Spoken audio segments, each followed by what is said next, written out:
Kickboxer Vengeance is newly released.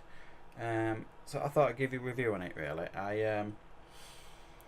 I was interested in watching this movie. I saw the trailers a couple of months ago. I didn't know anything about it until I saw the trailers. And if you like, I was a big fan of the original, the one from the late 80s. I grew up on those type of action movies, the Van Damme movies and Seagal movies. So I've got an affection for them. So when I saw this, I saw the trailers and I actually saw that Van Damme was in it again, and Dave Bautista was playing Tong Po. I'm like, oh, okay, they're going for it. And it was clear as well that this is not a reboot, revamp. It was essentially a remake from the original. So if you've seen the original, you know pretty much what you're going to get here. They don't deviate an awful lot from the original plot. They do make some changes, but if you like, I think the changes they make is where the film falls down. And I think it probably would have been better to stick closer to the original, because the changes they make don't work.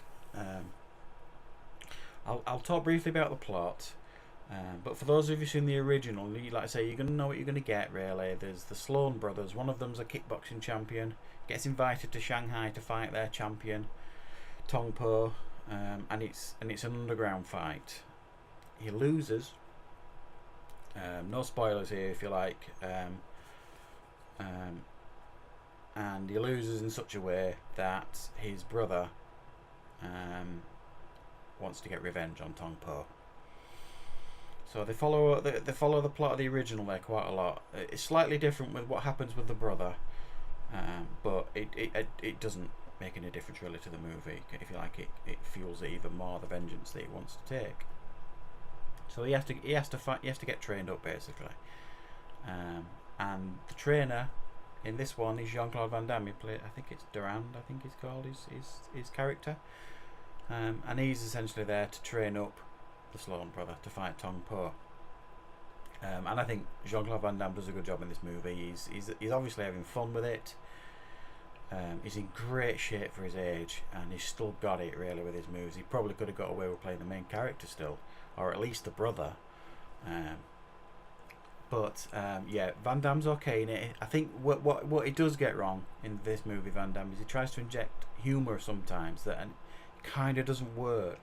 He puts the humour in there when you don't need the humour, or it's just not, it shouldn't be there, the humour. So I think that was a misstep really on their part.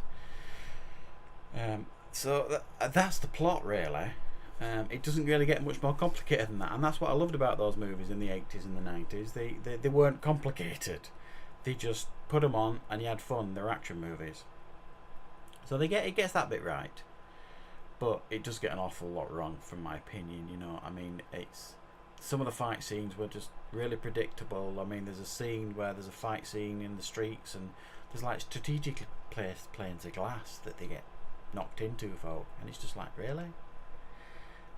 There's like a really poor fight scene on some elephants that just didn't work for me. There's a really terribly developed love interest for the main character, the Sloan brother. It just didn't make sense. She was a cop who was meant to be stopping these underground fights, and she was just terrible at her job. And this love interest just came out of nowhere. It's just 1 minute they were talking, next minute that's it. They're going for it. You're like, what? It was really poor.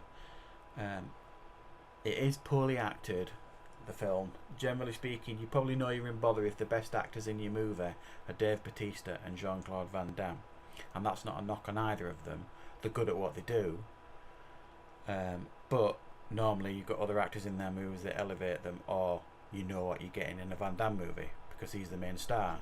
He's not the main star in this movie. There's massive plot holes in the film that you could drive a truck through. You know, there's a scene where he escapes from jail that's just, it's comical, really. It just doesn't make sense at all how it could happen. It's shocking. Overall, if you like, there's a lot that doesn't work, but if you go in the media, you click your brain off and just watch it for what it is, you'll probably have a bit of fun with it. The fight scene at the end between Tong Po and the Sloan brother is good. It's a good payoff. I wouldn't say it's as good as the first one because I don't think it is. But the fight scene at the end does give you a good payoff. I mean, my summer really is.